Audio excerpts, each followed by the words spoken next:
Sa ngalan ng Ama at ng Anak at ng Espiritu Santo. Amen. Ang pagpapala ng ating Panginoong Hesukristo, ang pag-ibig ng Diyos Ama, at ang pakikipagkaisa ng Espiritu Santo naway sumainyong lahat. At sumaiyo rin. Mga kapatid, tinipon tayo bilang mga kaanib na angkan ng Diyos, kaya dumulog tayo sa maawaing Panginoong nagpapatawad ng tinugong tagapagpagaling sa mga nagsisisi. Panginoon, kaawaan mo kami. Panginoon, kaawaan mo kami. Dumating na tagapag-anyayang mga makasalanay magsisi. Kristo, kaawaan mo kami. Kristo, kaawaan mo kami. Nakaluklok ka sa kanan ng Diyos Ama para ipamagitan kami. Panginoon, kaawaan mo kami. Panginoon, kaawaan mo kami. Kaawaan tayo na makapangyarihang Diyos, patawarin tayo sa ating mga kasalanan at patnubayan tayo sa buhay na walang hanggan. Amen. Manalangin tayo. Ama naming makapangyarihan, pinangangatawanan mong manahan sa mga may loobing tapat at maaasahan. Sa kagandahang loob mo kami naway makapamuhay bilang mga mapalad na maging iyong tahanan sa pamamagitan ni Jesucristo kasama ng Espiritu Santo magpasawalang hanggan. Amen. Magsiupo po ang lahat.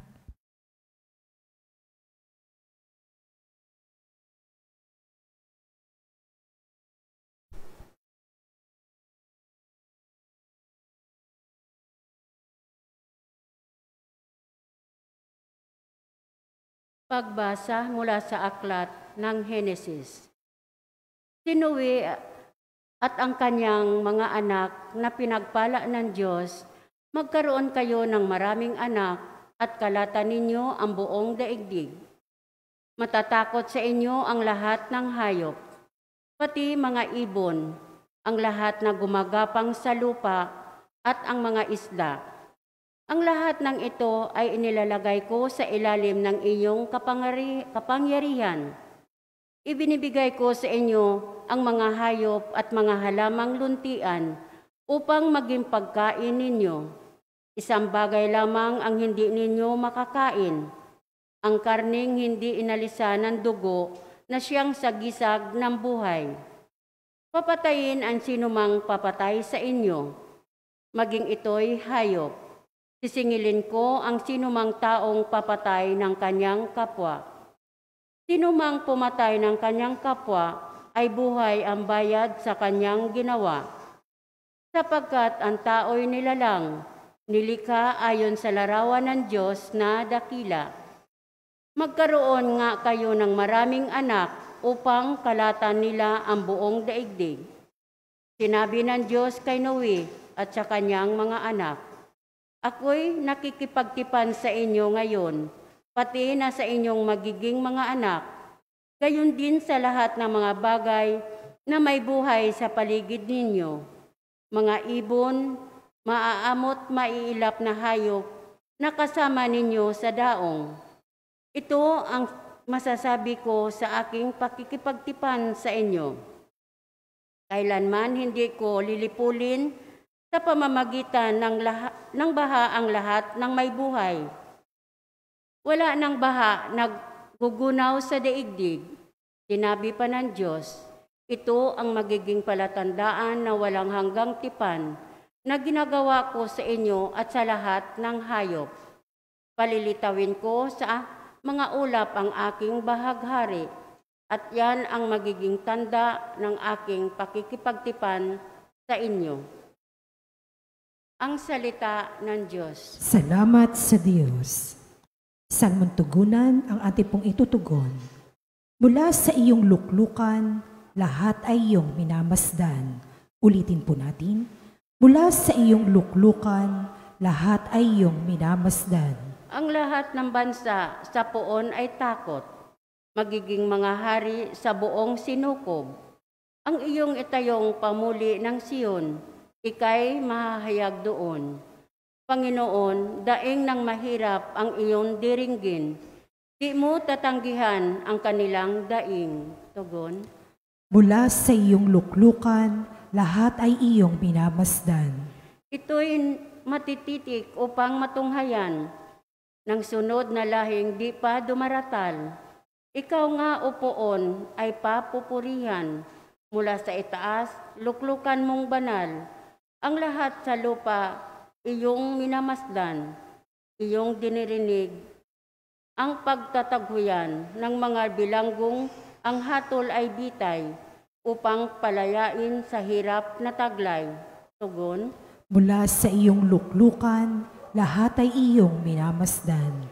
At ang mga anak ng iyong mga lingkod, mamumuhay namang panatag ang loob. Maging panatag ang kanilang angkan. Sa pag-iingat mo, sila ay tatagal. Ano pat ang iyong ngalay mahahayag? Sa Sion o Poon, ika'y ibabansag. Pag ang bansa ay nagsama-sama sa banal na lungsod upang magsiksamba. Tugon. Mula sa iyong luklukan, lahat ay iyong minamasdan. Magsitayo po ang lahat.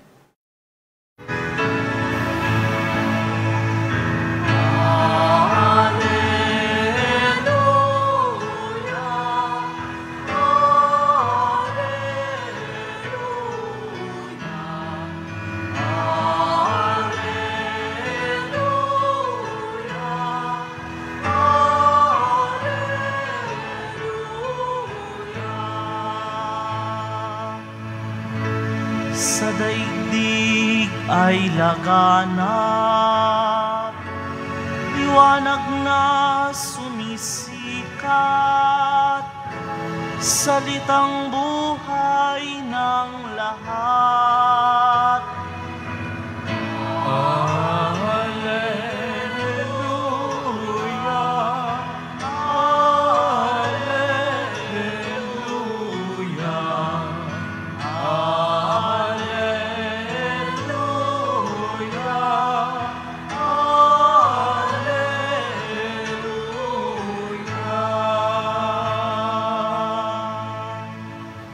Sumainyo ang Panginoon.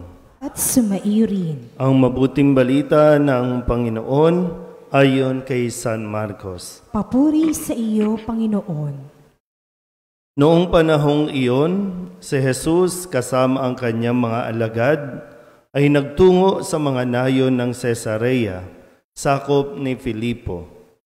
Samantalang sila'y naglalakbay, tinanong niya ang kanyang mga alagad, "Sino raw ako ayon sa mga tao?" Sumagot sila, "Ang sabi ng ilan ay si Juan Bautista kayo. Sabi naman ng iba, si Elias kayo. At may nagsasabi pang, isa kayo sa mga propeta. Kayo naman, ano ang sabi ninyo?" "Sino ako?" tanong niya. "Kayo ang Kristo," tugon ni Pedro. "Huwag ninyong sasabihin kanino man kung sino ako." Mahigpit na utos niya sa kanila. Mula noon ipinaalam na ni Jesus sa kanyang mga alagad na ang anak ng tao'y dapat magbata ng maraming hirap. Siya'y itatakwil ng matatanda ng bayan, ng mga punong saserdote at ng mga iskriba at ipapapatay. Ngunit sa ikatlong araw muli siyang mabubuhay. Maliwanag na sinabi niya ito sa kanila. Kaya't niyaya siya ni Pedro sa isang tabi at sinimulang pagsabihan. Ngunit umarap si Jesus sa kanyang mga alagad at pinagwikaan si Pedro, "Lumayo ka, Satanas. Ang iniisip mo'y hindi sa Diyos, kundi sa tao." Ang mabuting balita ng Panginoon. Pinupuri ka namin, Panginoong Hesukristo. Isang mapagpalang umaga po sa inyong lahat. Sa bawat pagpasok natin sa relasyon, mahalaga po yung nagiging open o nagbubukas ka ng iyong sarili. Yung ipinapakilala mo kung sino ka at nakikilala mo ang isang tao sa iyong karanasan. Hindi dahil sa narinig mo o sinabi ng ibang tao, kundi ikaw mismo ay nakikilala mo na siya. At ang isa sa tingin ko po, ang isa sa nagiging dahilan para hindi lumago ang isang relasyon kapag ang isa sa inyo o ang isa sa pumasok sa pakikipagrelasyon ay yung maging controlling o iba kasi yung pagiging possessive, pwede rin, possessive and yung controlling. Ano ibig sabihin? Kasi sa ating pong mga narinig na pagbasa ngayon, sa unang pagbasa sa aklat ng Henesis, nakipag-ugnayan ulit. Nangako ang Diyos kay Noe at sa kanyang pamilya. Pero sa paglipas ng panahon, kahit na sumira ang tao sa pangako niya sa Diyos, ang Diyos nanatili sa kanyang pangako. Para bang hinayaan niya. Kung magkamali ang tao, okay lang. Sa Ebanghelyo din, ipinakilala na ni Jesus kung sino siya, o ano ang gagawin niya, ano mangyayari sa kanya. Ito yung pwedeng makita ng mga alagad. Pero yung inaakala natin na concern, kasi sabi ni Pedro, hindi dapat mangyari yan. Yung concern niya nando doon. Pero sinabi ni Jesus, lumayas ka, Satanas. Ang iniisip mo ay hindi sa Diyos, kundi sa tao. Hindi ibig sabihin, kapag pumapasok tayo sa relasyon, may control na tayo sa kung paano kikilos, paano mag-iisip, paano siya dapat magsalita. Kaya nagkakaroon minsan sa isa, na yung pakiramdam na nasusuffocate siya, yung pakiramdam na hindi niya mailabas kung ano yung pwede at ano ang kaya niyang gawin. Kasi sana, ang isa sa inyo o ang bawat isa makatulong dapat mapalabas yung full potential ng isang tao. Nakukuha ba? Kayo po, tingnan nyo, sa relasyon nyo ba, nagiging masaya ka ba? Kasi tinutulungan kanyang mag-explore, tinutulungan kanyang magawa mo kung ano ang nais mong gawin, o pinipigilan ka? Sa tingin niyo po ba? Kaya hindi ka nakakapunta doon, kaya hindi ka nakakarating sa dapat na naroroon ka, kasi pinipigilan ka ng seemingly concern lang sa iyo. Pero yun nga, napipigilan tayo ng mga taong mismong pinasok natin na relasyon. Pwedeng kaibigan, sa pamilya, mismong sa karelasyon, girlfriend, boyfriend, asawa. Kaya nagkakaroon sa loob niya, sa loob ng isang tao na yung hindi ba develop, hindi nag-grow o hindi nagmamature tuloy. Kasi may pumipigil. Kasi ito, sabi, pinakilala ni Jesus kung sino siya. Ito mararanasan niya. Maghihirap siya, mamamatay siya, pero muli siyang mabubuhay. Pero ayaw pumayag ni Pedro. Hindi pwede yan. Hindi ka dapat maghirap. So, tayo po, katulad ng ganitong sitwasyon, hinahayaan ng Diyos matuto tayo sa ating pagkakamali. O pwedeng hindi tayo magkamali. O pwedeng ang manduhan niya na tayo, pero inilalatag lang niya, ito yung mga panuntunan, ito ang utos. Pero kung magkasala tayo para sa Diyos, okay lang yan. Ang importante, makita mo na nagkamali ka at magsisi ka. Hindi tayo iiwan ng Diyos. Kasi doon nga tayo nag-grow. Doon tayo nagmamature. Umadapa ka, okay lang. Tutulungan ka niyang ibangon. Kaya mas nagiging matibay yung relasyon dahil doon. Hindi dahil wala nang nararanasang pangit. Diba? Kaya tayo mas nagiging matatag doon sa relasyon natin sa Diyos kasi naranasan na natin na minsan na tayong sumira sa pangako, minsan na natin siyang sinaktan, pero kahit kailan, hindi niya tayo pinilit. Kahit kailan, hindi niya tayo iniwan. Kasi kung sino man tayo, anuman yung ating kahinaan at kalakasan, tanggap niya yon. At tinutulungan tayong mailabas pa. No? Mayroon pa tayong maibibigay. Mayroon tayong galing. Napigilan lang tayo ng ibang mga relasyon na pinasok natin. Minsan po, no, sa mga pag mag-asawa na, no, kadalasan kapag yung babae gustong mag-aral pa, gustong mag-develop pa, sasabihin nung lalaki, wag na, diyan ka na lang. Parang, hanggang diyan ka lang. Huminto na tuloy, no? Nung pumasok sa pag-aasawa, huminto na tuloy, wala na. Kayo makakasagot nito, no? Ano yung nasa damdamin ninyo? Ano yung nasa loob ninyo? Na nagpupumiglas dyan, na gustong lumabas pero hindi makalabas. Hindi mailabas.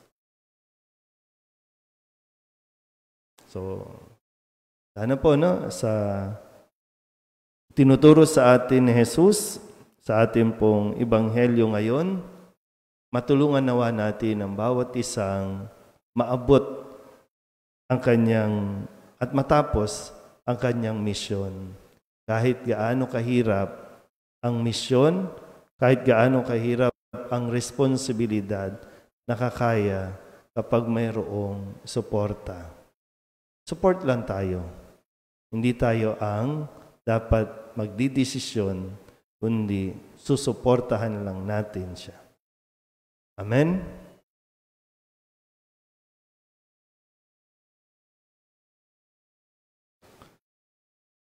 Sa ating pagtitipon upang ipagdiwang ang misteryo ng ating kaligtasan, bumaling tayo ng may pananalig sa Diyos Ama at tilingin ang kanyang awa. Ang ating pong itutugon, Panginoon, dinggin mo ang aming panalangin. Panginoon, dinggin mo ang aming panalangin.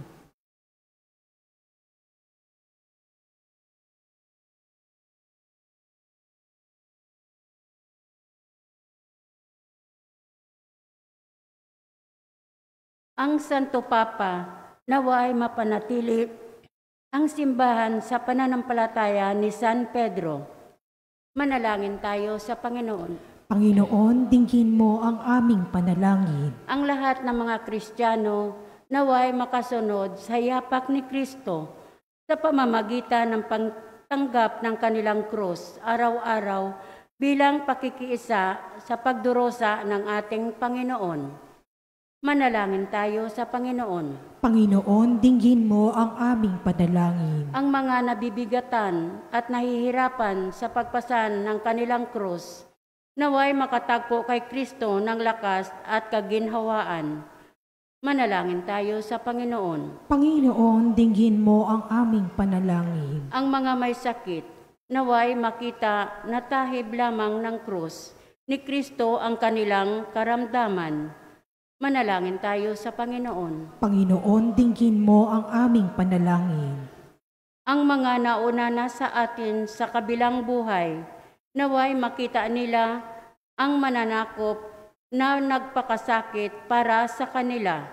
Manalangin tayo sa Panginoon. Panginoon, dinggin mo ang aming panalangin.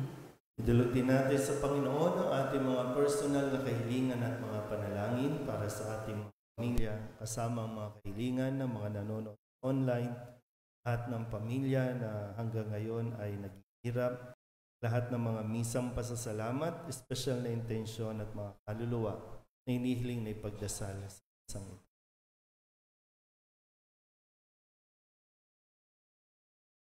Ang lahat ng ito inihiling namin sa ngalan ni Kristong aming Panginoon. Amen. Magsiupo po ang lahat.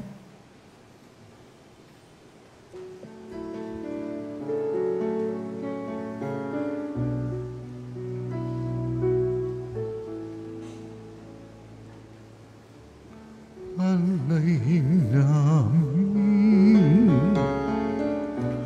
aming buhay,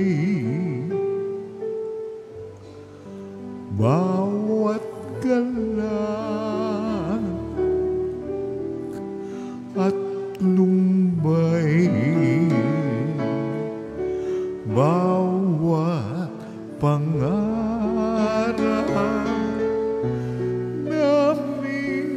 taglay sa palad mo ilalagay. Panalangin kayo mga kapatid upang paghahain natin ang kalugdan ng Diyos amang makapangyarihan. Tanggapin nawa ng Panginoon itong paghahain sa iyong mga kamay, sa kapurihan niya at karangalan sa ating kapakinabangan at sa buong sambayanan niyang banal. Ama naming lumikha, kami naway dalisayin at panibaguhin ang aming gaganaping paghahain. Kami naway itaguyod ng gagawin naming ito sa pagnanais naming sundin ang loob mo sa pamamagitan ni Jesucristo kasama ng Espiritu Santo magpasawalang hanggan. Amen. Sumainyo ang Panginoon. At sumaiyo rin. Itaas sa Diyos ang inyong puso at diwa. Itinaas na namin sa Panginoon. Pasalamatan natin ang Panginoong ating Diyos. Marapat na siya ay pasalamatan. Ama naming makapangyarihan, tunay ngang marapat na ikaw ay aming pasalamatan. Nasa iyo ang aming buhay, pagkilos at pag-iral. Sa pamumuhay namin araw-araw, tinatamasa namin ang iyong pagmamahal. Sa pag-ibig mong ipinunla sa sangkatauhan, ang Espiritu Santo'y unang aning bigay ng anak mong naglagak sa amin ng katiyakang nakalaang mabuhay kami sa piling mo kailanman. Kaya kaysa ng mga anghel na nagsisiawid ng papuri sa iyo, nang walang humpay sa kalangitan, kami nagbubunyi sa iyong kadakil.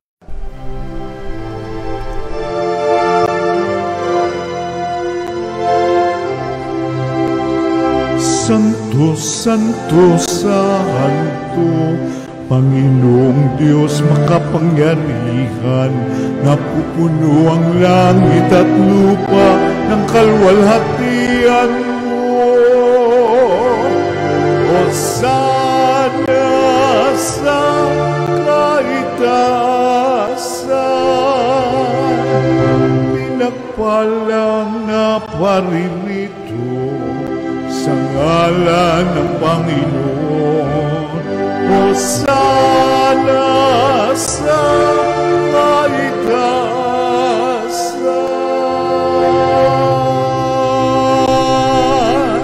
Ama naming banal, ikaw ang bukal ng tanang kabanalan. Kaya't sa pamamagitan ng iyong Espiritu, gawin mong banal ang kaloob na ito upang para sa aming maging katawan at dugo ng aming Panginoong Hesukristo. Bago niya pinagtiis ang kusang loob na maging handog, hinawakan niya ang tinapay, pinasalamatan kaniya, pinaghati-hati ni iyon, iniabot sa kanyang mga alagad at sinabi, tanggapin ninyong lahat ito at kanin, ito ang aking katawan na ihahandog para sa inyo.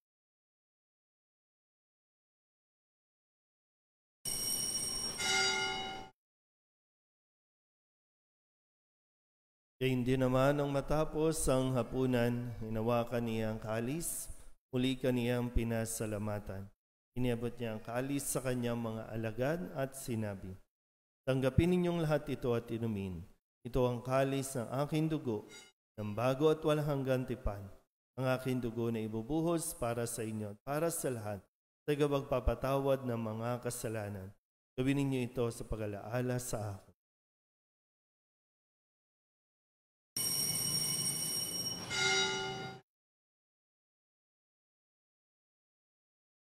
Ipagbunyi natin ang misteryo ng pananampalataya. Si Kristo'y namatay, si Kristo'y nabuhay, si Kristo'y babalik sa wakas ng panahon. Ama, ginagawa namin ngayon ang pag-alaala sa pagkamatay at muling pagkabuhay ng iyong anak. Kaya tiniaalay namin sa iyo ang tinapay na nagbibigay buhay at ang kalis na nagkakaloob ng kaligtasan. Kami napapasalamat dahil kami iyong minarapat na tumayo sa harap mo para maglingkod sa iyo. Sinasamo namin kami magsasalo-salo sa katawan at dugo ni Kristo ay mabuklod sa pagkakaisa sa pamamagitan ng Espiritu Santo. Ama, lingapin mo ang iyong simbahang laganap sa buong daigdig. Puspusin mo kami sa pag-ibig kay San Francisco na aming Papa at ni Jose na aming Obispo at ng Tanang Kaparian.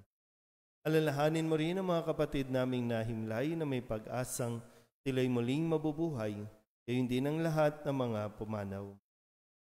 Hawaan mo sila at patuloyin sa iyong kaliwanagan. Hawaan mo at pagindapating kaming lahat na makasalo sa iyong buhay na walang wakas. Kaysa ng mahal na Birhen Maria na ina ng Diyos, ng kabiyak ng puso niyang San Jose.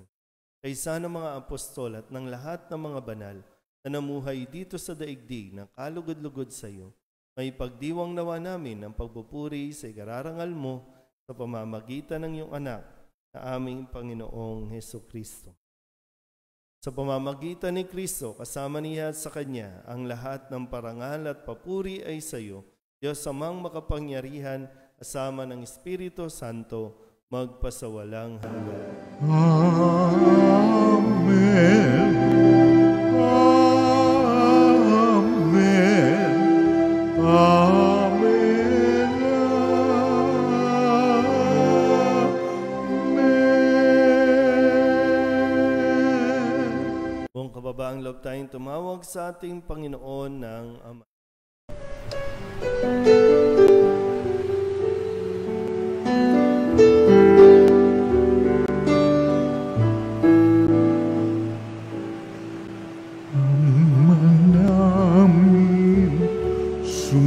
Sumasalang ka, sambahin ang ngalan mo, mapasamin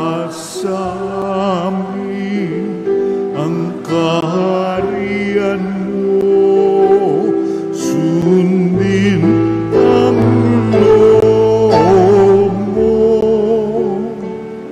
dito sa lupa para nang sa langit.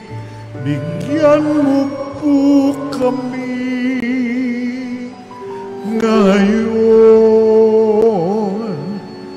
ng aming kakanin sa araw-araw at patawarin mo kami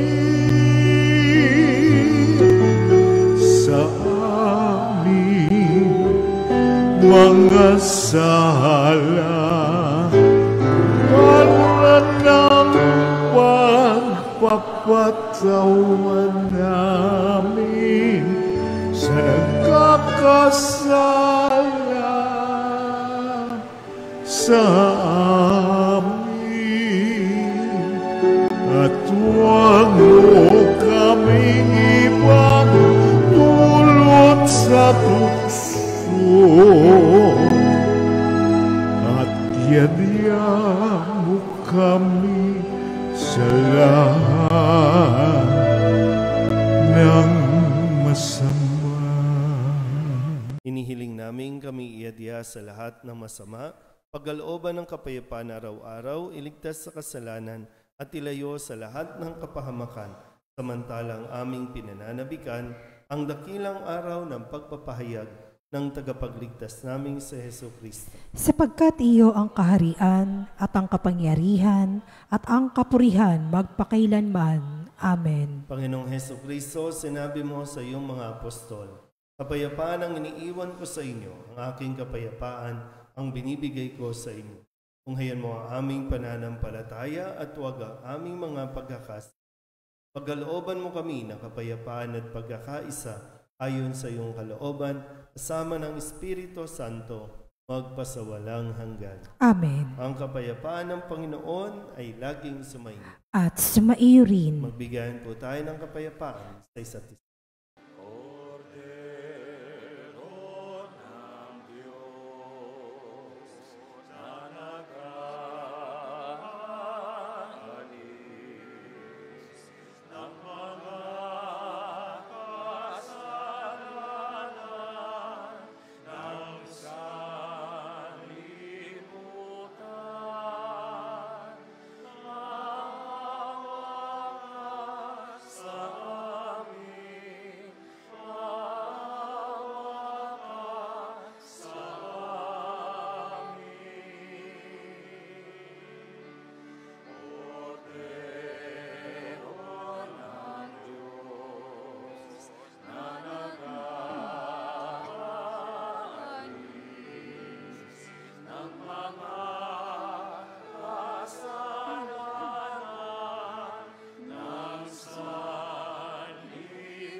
Ito ang kordero ng Diyos. Ito ang nag-aalis ng kasalanan ng sanlibutan. Palad ang mga inaanyayahan sa kanyang piging. Panginoon, hindi ako karapat-dapat na magpatuloy sa iyo, ngunit sa isang salita mo lamang ay gagaling na ako. Awa ni Kristo. Amen.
Sumainyo ang Panginoon. At sumaiyo rin.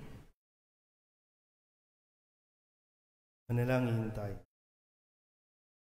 Ama naming mapagmahal, kaming pinapagsalo mo sa banal na pakikinabang, ay gawin mong laging manabik na pagsaluhan ang kaloob mong ito sa aming kabubuhay sa pamamagitan ni Jesucristo, kasama ng Espiritu Santo, magpasawalang hanggan. Amen. Sumainyo ang Panginoon. At sumaiyo rin. At pagpalain kayo ng makapangyarihang Diyos, Ama at Anak at Espiritu Santo.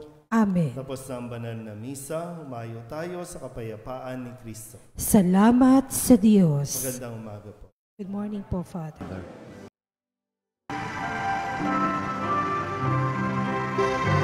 Nuestro Padre Jesus Nazareno, sinasamba ka namin, pinipintungo ka namin, aral mo ang aming buhay at kaligtasan. Nuestro Padre Jesus Nazareno, iligtas mo kami sa kasalanan. Ang krus mong kinamatayan ay sagisag ng aming kaligtasan. Nuestro Padre Jesus Nazareno, dinarangal ka na amin. Nuestro Padre Jesus Nazareno, nilulwalhati ka namin. Nuestro Padre Jesus Nazareno, dinarangal ka na amin. Nuestro Padre Jesus Nazareno, nilulwalhati ka namin.